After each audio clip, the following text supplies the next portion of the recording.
آقا کی دید ہوگی، میں سج کے گھر سے نکل رہا ہوں، میرے عزیزو یہ رونا کیسا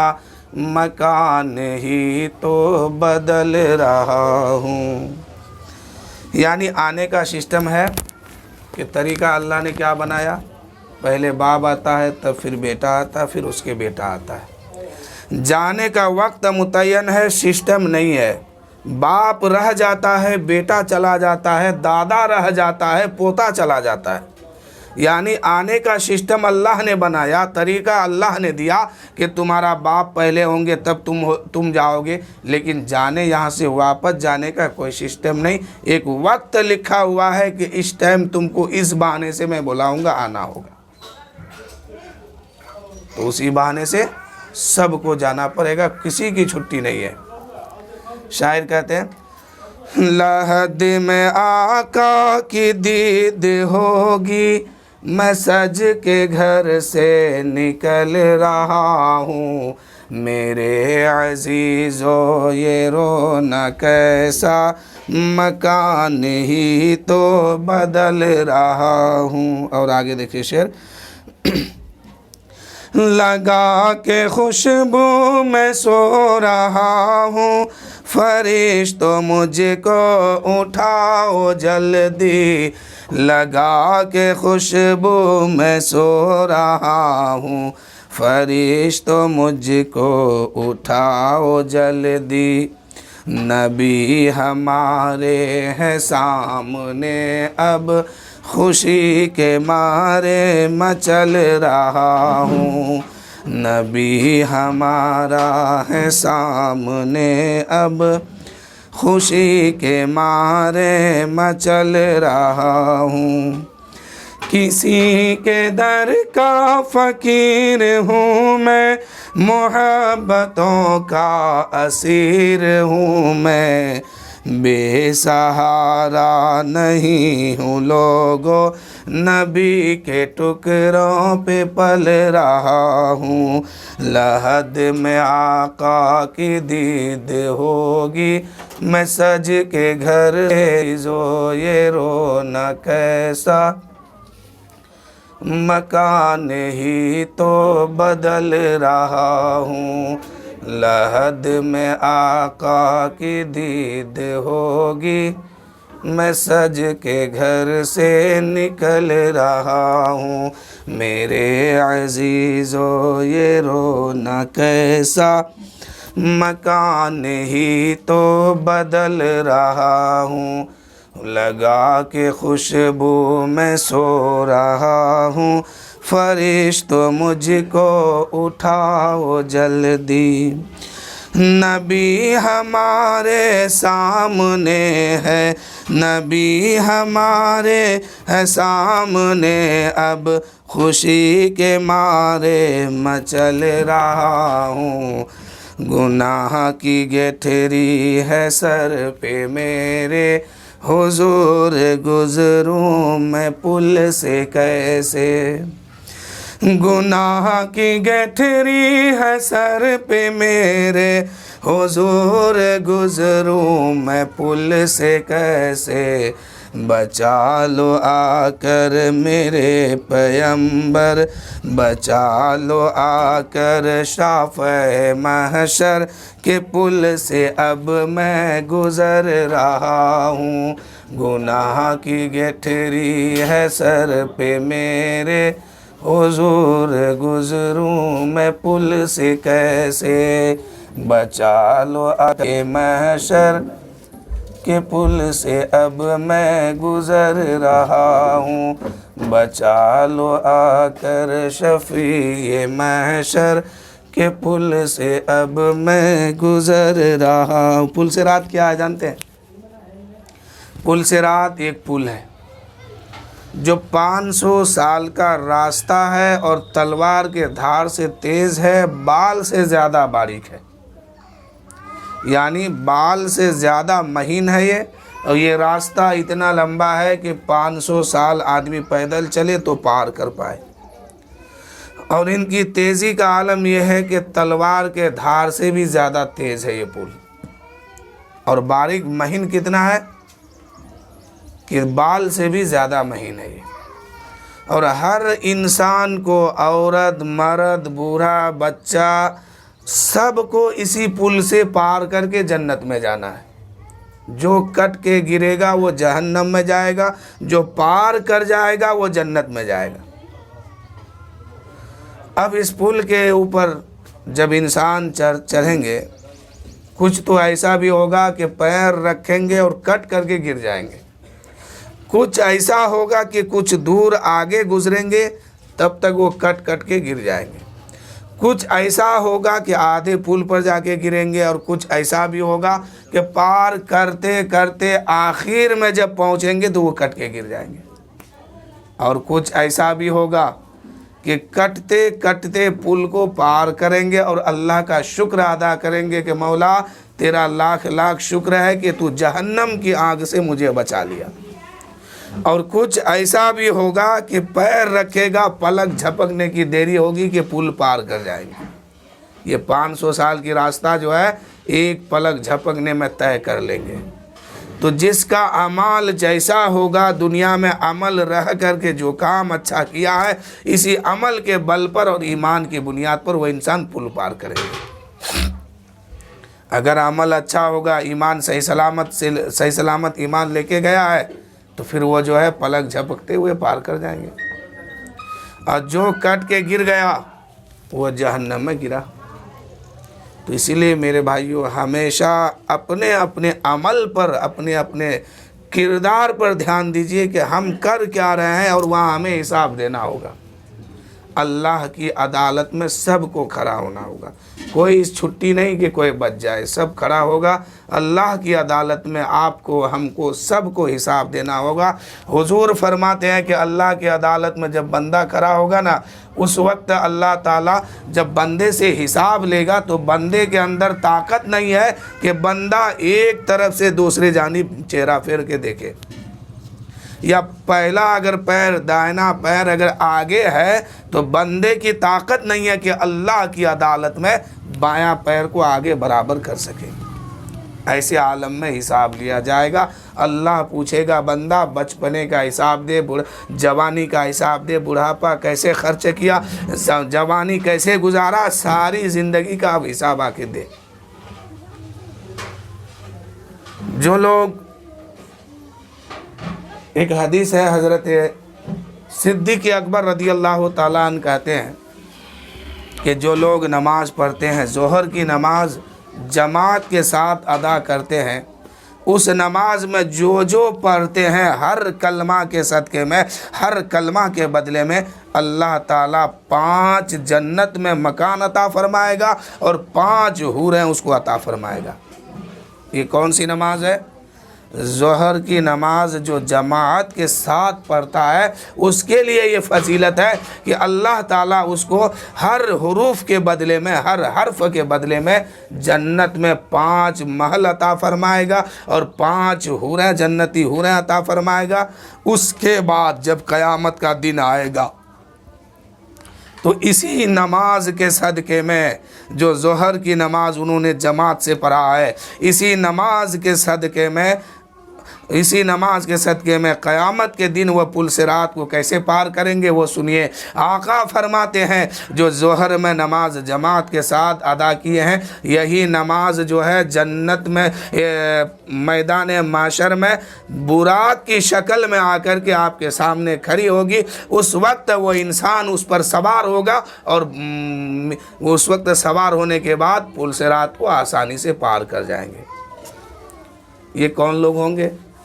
جو لوگ ظہر کی نماز جماعت کے ساتھ پڑھتے ہیں، تو آقا فرماتے ہیں کہ قیامت کے دن اس کی نماز براق بن کر کے آئے گی، اور اس نماز پڑھنے والے کو اپنے اوپر سوار کر لے گی، اور پل صراط کو آسانی سے گزار کے پار کرا دے گی۔ تو میرے دوستو، نماز ہمیشہ پڑھا کیجیے۔ کوئی انسان فجر کی نماز، کوئی بندے مومن فجر کی نماز جماعت کے ساتھ پڑھتا ہے تو اللہ تعالیٰ اس کو ثواب اتنا عطا فرماتا ہے کہ 12 صدیقوں کا ثواب عطا فرماتا ہے۔ اور وہ انسان اگر ظہر کی نماز ہونے سے پہلے پہلے تک مر جاتا ہے تو اللہ تعالیٰ اس کو شہید بنا کر کے کل قیامت کے دن اٹھائے گا۔ یہ مقام ہے نمازیوں کا۔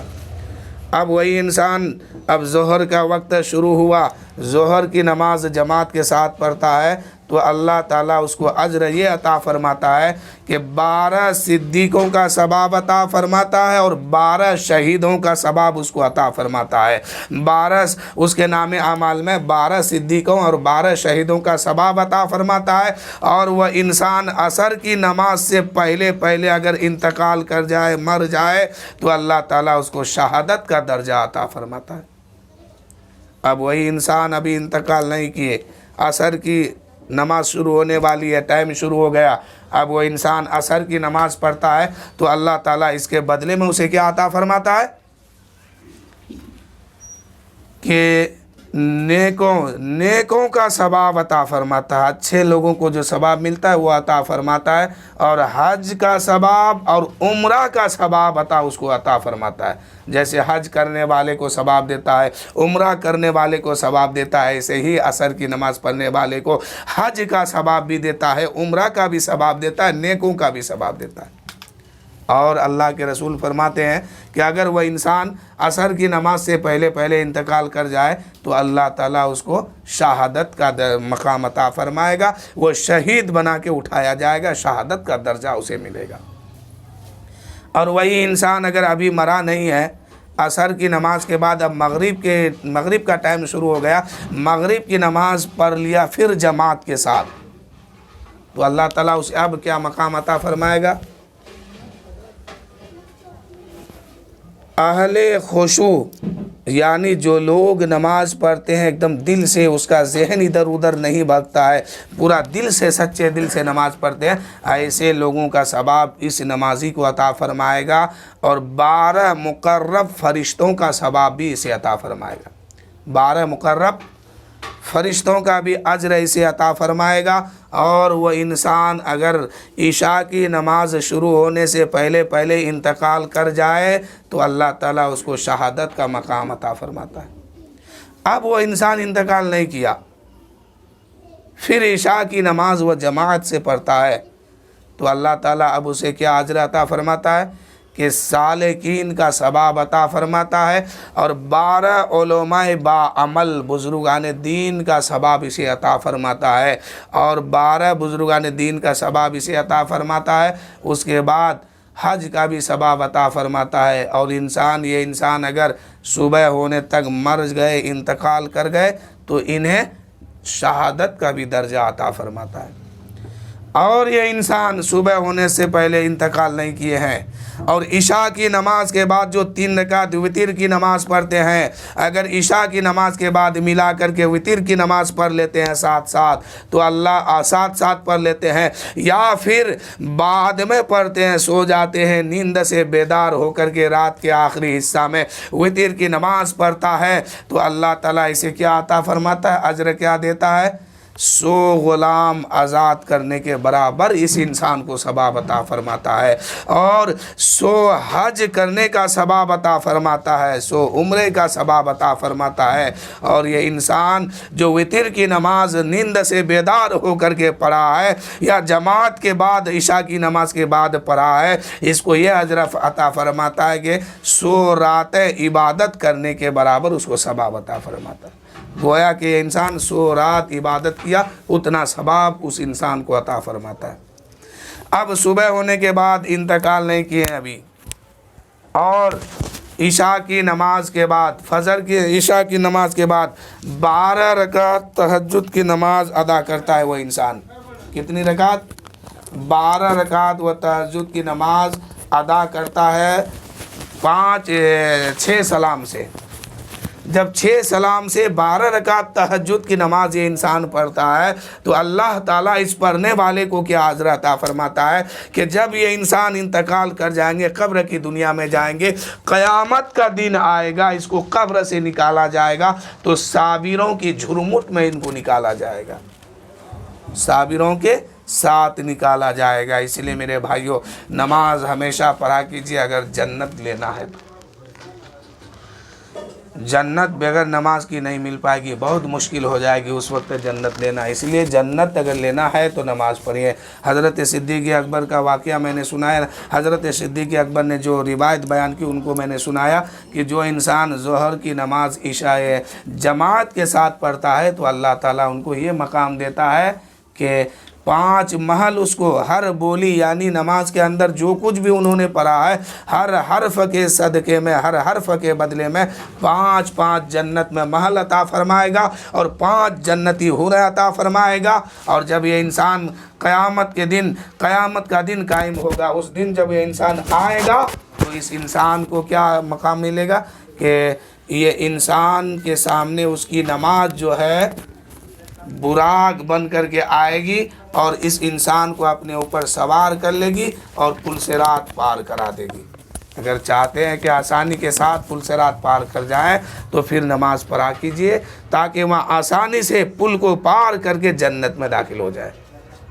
حضرت صدیق اکبر کے بعد حضرت عثمان غنی ایک روایت کرتے ہیں، حضرت عثمان غنی رضی اللہ تعالیٰ عنہ سے روایت ہے کہ آقا کریم صلی اللہ علیہ وسلم ارشاد فرماتے ہیں کہ جو انسان عشاء کی نماز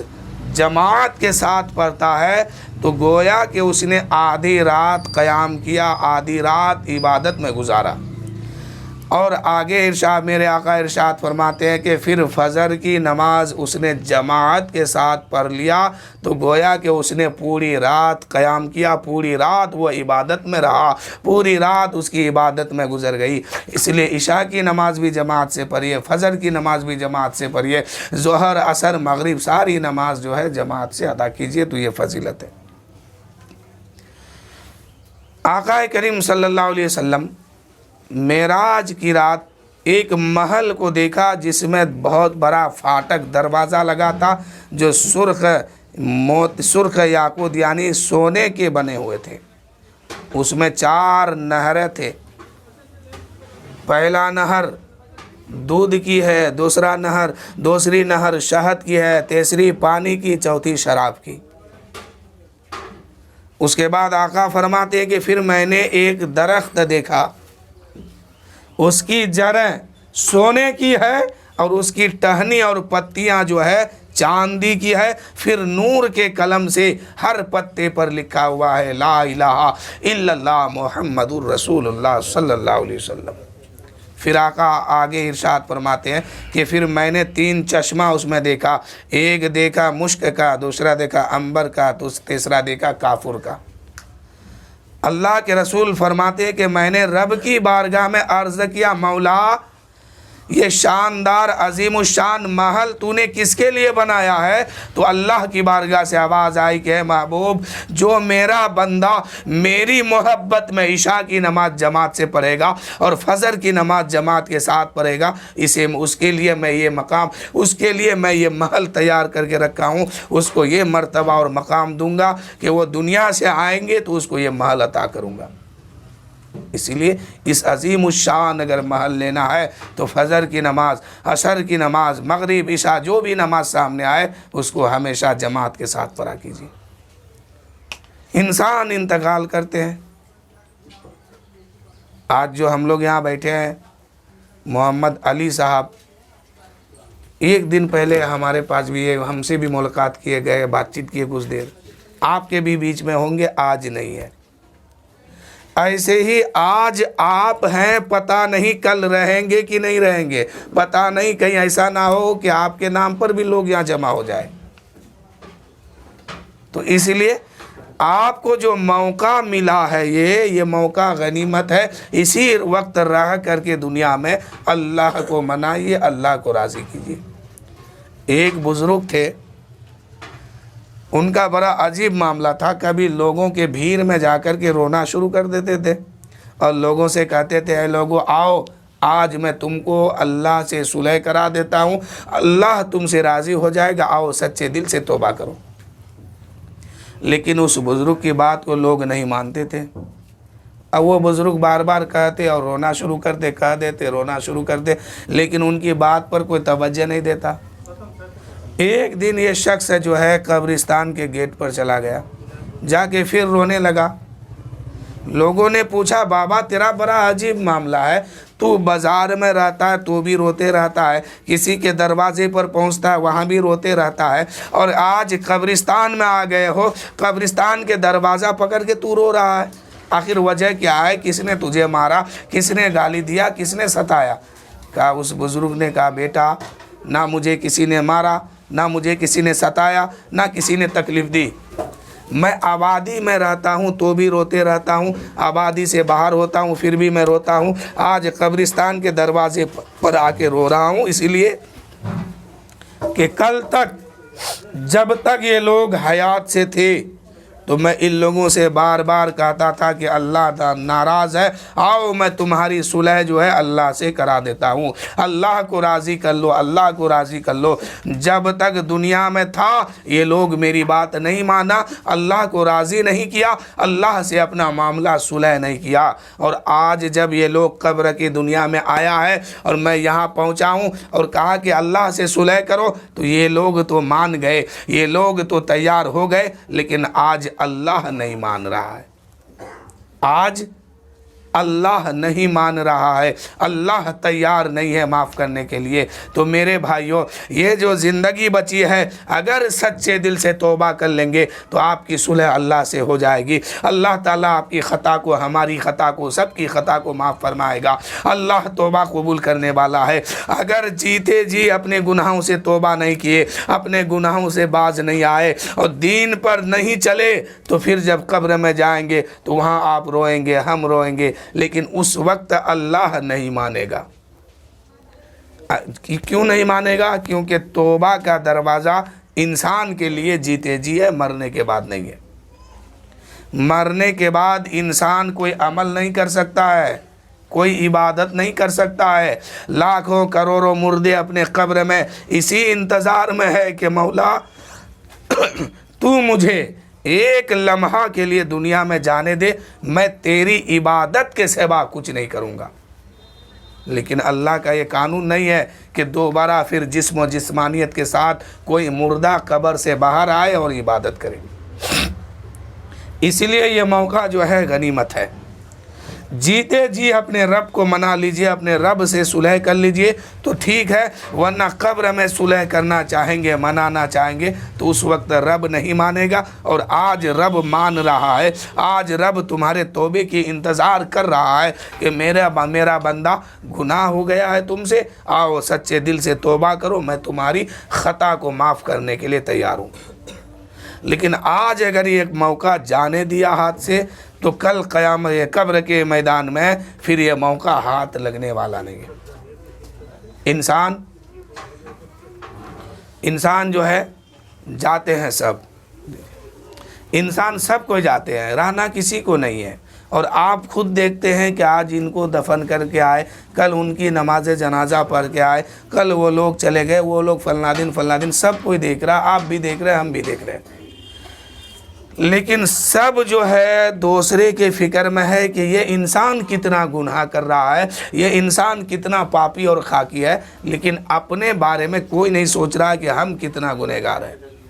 ہمارے پاس کتنا گناہ ہے، ہم کتنا بدکار اور سیاہکار اور مجرم بن گئے ہیں۔ اس وقت جب قیامت کا دن ہوگا اللہ فرمائے گا وَامْتَازُوا الْيَوْمَ أَيُّهَا الْمُجْرِمُونَ، اے مجرموں دنیا گھوم کر کے آ گئے ہو تو ایک دم چھٹ کر کے الگ ہو جاؤ نیکوں کی جماعت سے۔ اس وقت مجرموں کو چھانٹ دیا جائے گا، اللہ نہ کرے کہ ہم میں سے کوئی ہو، اور اگر ہو جائے تو وہاں کون بچائے گا جب خدا ہی چھانٹ دے گا۔ سب جانتا ہے کہ مرنا ہے، سب کو معلوم ہے کہ مرنا ہے، لیکن ہماری قوم مسلم میں سب سے بڑی بات یہ پائی جاتی ہے کہ لوگ یہ سوچتا ہے کہ ساری دنیا ایمان لے کے آتا تو کتنا اچھا ہوتا، ساری دنیا گناہ کرنے سے باز آ جاتا تو کتنا اچھا ہوتا، سارے لوگ جو ہے عورت مرد نماز پڑھنا شروع کر دیتے تو کتنا اچھا ہوتا، روزہ رکھنا شروع کر دیتے تو کتنا اچھا ہوتا، نیک کام کرنا شروع کر دیتے تو کتنا اچھا ہوتا، فلاں آدمی گنہگار ہے وہ اپنے گناہ سے باز آ جاتا تو کتنا اچھا ہوتا، فلاں کا بیٹا نماز نہیں پڑھتا ہے اگر نمازی بن جاتا تو کتنا اچھا ہوتا۔ تو میرے دوستو ہم صرف فلاں کرتے رہیں گے اور اپنے بارے میں کب کہیں گے؟ ضرورت اس کی نہیں ہے کہ آپ فلاں فلاں کہیے، ضرورت اس کی ہے کہ ہم کیا کر رہے ہیں، اپنے بارے میں دیکھیے کہ ہمارا عمل کہاں تک درست ہے۔ اس لیے کہ ہر ایک عمل رب کی بارگاہ میں پیش کیا جائے گا، ہر ایک عمل، ہر ایک کارنامہ، ہر ایک بولی، ہر ایک سانس جو ہے آپ کی اللہ کی بارگاہ میں پیش ہوگا، اور سارے عمل جب پیش ہوں گے تو ہر ایک کے بدلے میں ایک ایک کر کے حساب دینا ہوگا۔ تو اس لیے زیادہ دوسروں کے بارے میں مت سوچئے کہ وہ نماز پڑھے گا کیسے پڑھے گا نہیں پڑھے گا، پہلے اپنے بارے میں سوچئے کہ ہم جو نماز پڑھ رہے ہیں تو ہماری نماز ہو رہی کہ نہیں ہو رہی ہے، قبول ہو رہی ہے کہ نہیں، اور جو لوگ جو ہمارے گھر میں نماز نہیں پڑھتے ہیں وہ لوگ نماز کیسے پڑھیں گے، ان کو ہم نماز کی تعلیم کیسے دیں گے۔ میرے دوستو، ہر آدمی اگر اپنے اپنے گھر کو دیکھنا شروع کرے نا تو اسلام آپ کے محلے میں بھی چمکتے ہوئے نظر آئے گا۔ یہ ضروری نہیں ہے کہ آپ دوسرے کا گھر دیکھیے، اپنا گھر دیکھیے کہ آپ بحیثیت باپ، آپ کی 2 بیٹی ہے، 3 بیٹا ہے، 1 بیوی ہے، 1 ماں ہے، 1 باپ ہے، ان میں سے نماز کون نہیں پڑھتا ہے، اس پر سختی کیجئے اور نماز پڑھائیے۔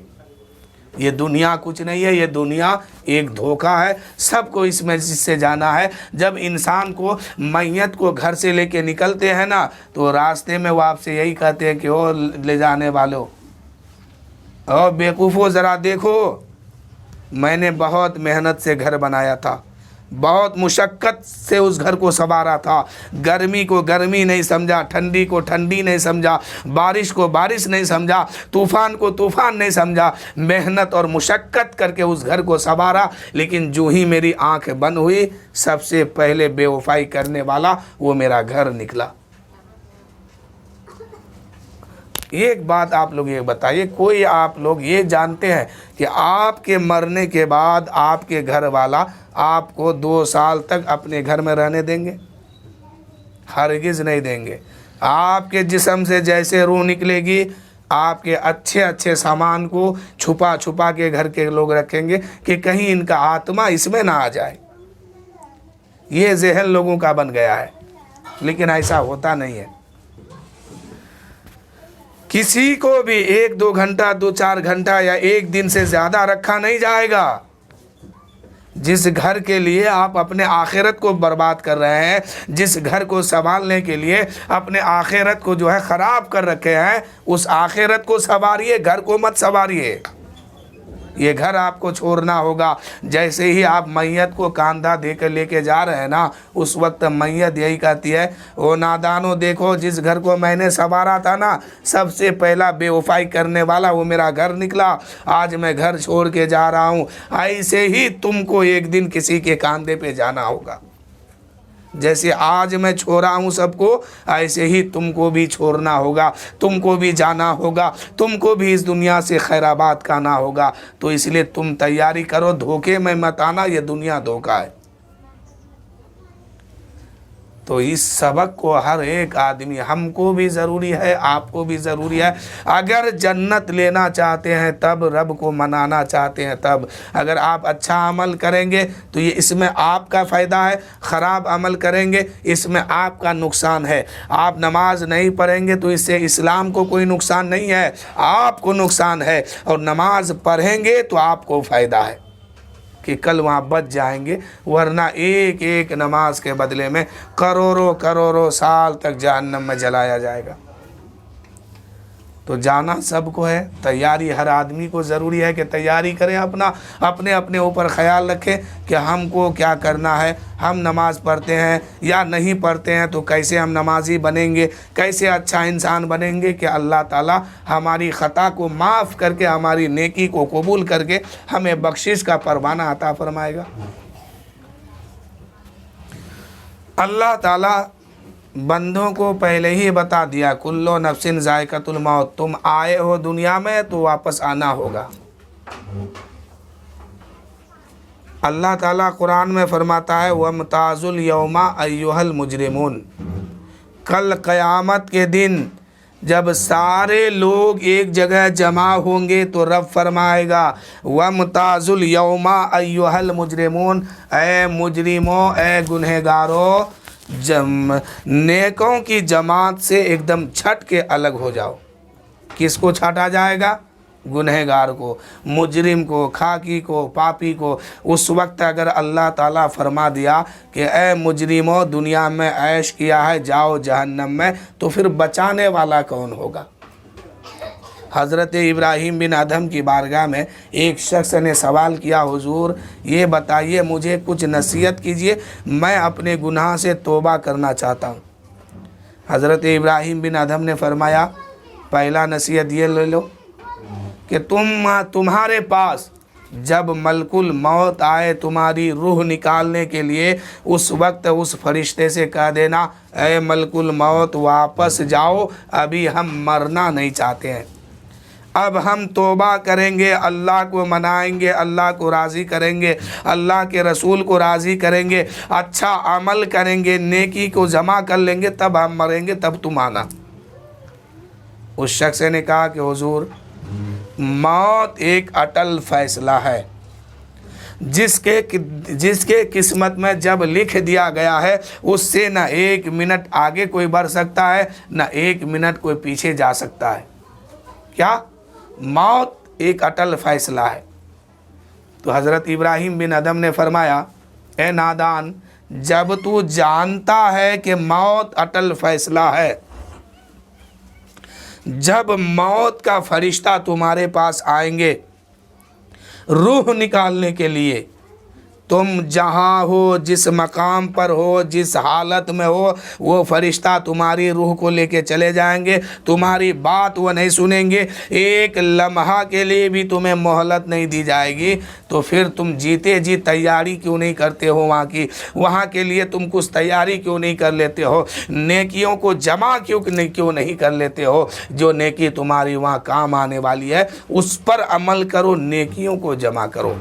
اس نے کہا حضرت بات آپ نے بہت اچھی کہی ہے، ایک نصیحت اور فرما دیجئے۔ تو دوسری بات انہوں نے کہا، حضرت ابراہیم بن ادھم نے فرمایا کہ دوسری نصیحت یہ ہے کہ تم جو ہے بروز قیامت محشر میدان میں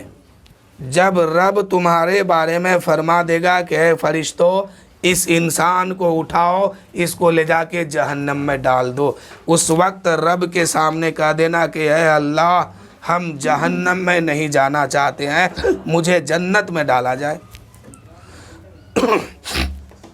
وہ انسان کہنے لگا حضور میں جانتا ہوں کہ رب کا جب حکم ہو جائے گا کہ اے فرشتوں اس کو جہنم میں ڈالو، تو بندے کو وہاں بچنے کا کوئی موقع نہیں ملے گا، اس لیے کہ فرشتے جو ہے بال پکڑیں گے، گھسیٹ کر کے اس کو جہنم میں لے جا کے ڈال دیں گے۔ حضرت ابراہیم بن ادھم نے فرمایا اے شخص جب تو یہ جانتا ہے کہ تجھے اگر حکم ہو جائے تو بچانے والا کوئی نہیں ہے، تو پھر وہاں کی تیاری کیوں نہیں کرتا ہے، وہاں کے بارے میں کیوں نہیں سوچتا ہے جہاں آخری تمہارا مقام ہے،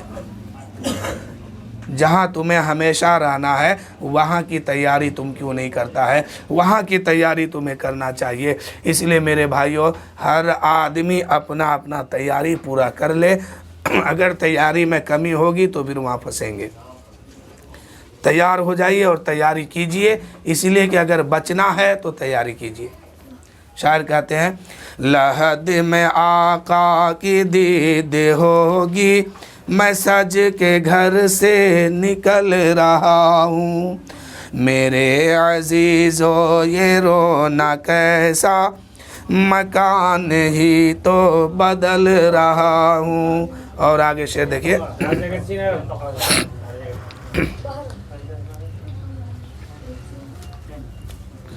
میرے جنازے پہ رونے والوں قریب آؤ بغور دیکھو۔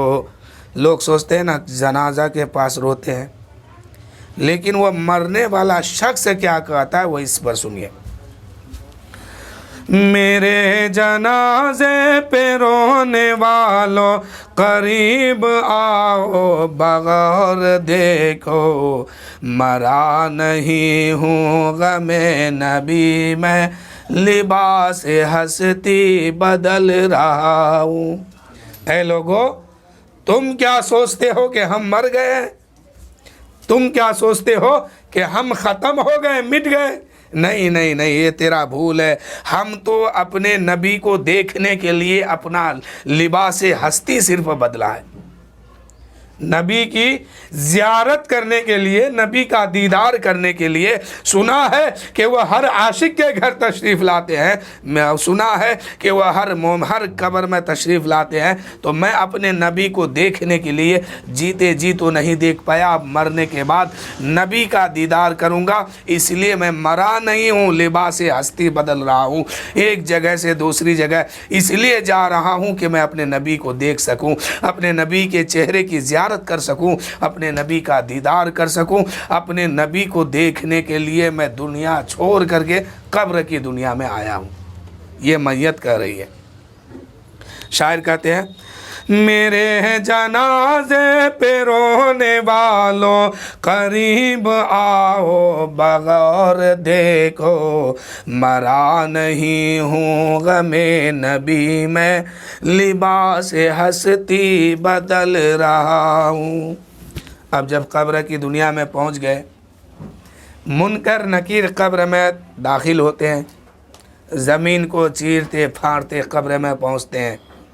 اس کے بعد مردے کو ٹھوکر لگاتے ہیں، مردے کو اٹھا کے بیٹھایا جاتا ہے یا کھڑا کیا جاتا ہے۔ اس وقت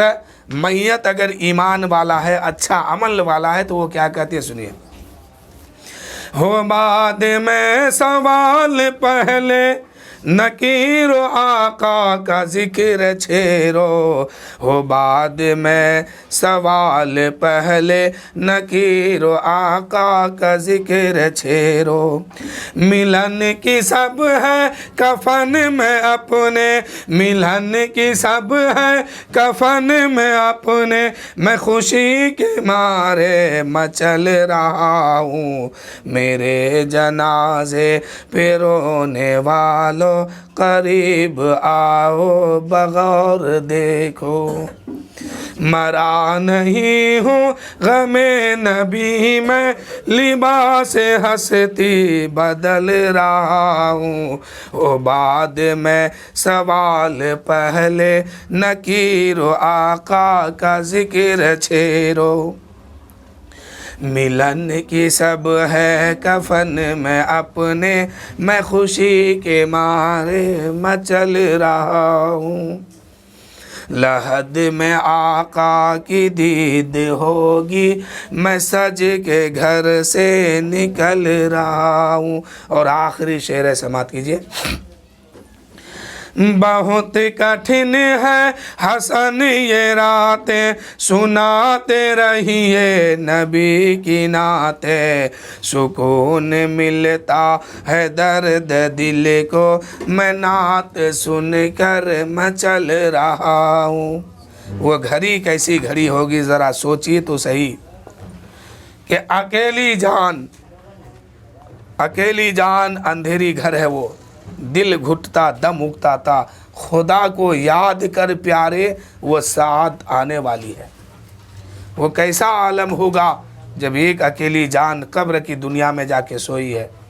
ایک اکیلے جا کے سوئے ہیں، آنکھ کھلتی ہے دکھائی دیتا ہے چاروں طرف مٹی ہی مٹی ہے، اوپر مٹی نیچے مٹی دائیں مٹی بائیں مٹی، ایسے عالم میں ایک دو فرشتے قبر میں داخل ہوتے ہیں، سوال اس سے کرتے ہیں من ربو، کہ تیرا رب کون ہے؟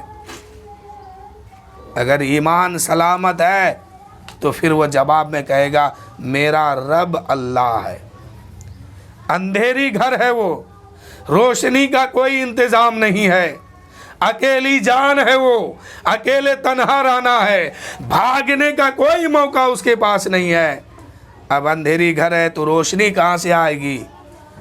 تو روشنی اسی طرح ہوگی اس کے قبر میں کہ اگر نماز پڑھا ہے جیتے جی، عمل ٹھیک کیا ہے، اعمال اس کا صحیح ہے، تو پھر اس کے لیے جو نماز دنیا میں پڑھا ہے اسی نماز سے نور نکلے گا، روزہ رکھا ہے اسی روزہ سے اس کی نور پھیلے گا، اس کے قبر میں نور چمکے گا۔ اعلیٰ حضرت عظیم البرکت مجدد دین و ملت فرماتے ہیں، لحد میں اعلیٰ حضرت فرماتے ہیں قبر میں لہرائیں گے تا حشر چشم نور کے، جلوہ فرما ہوں گے جب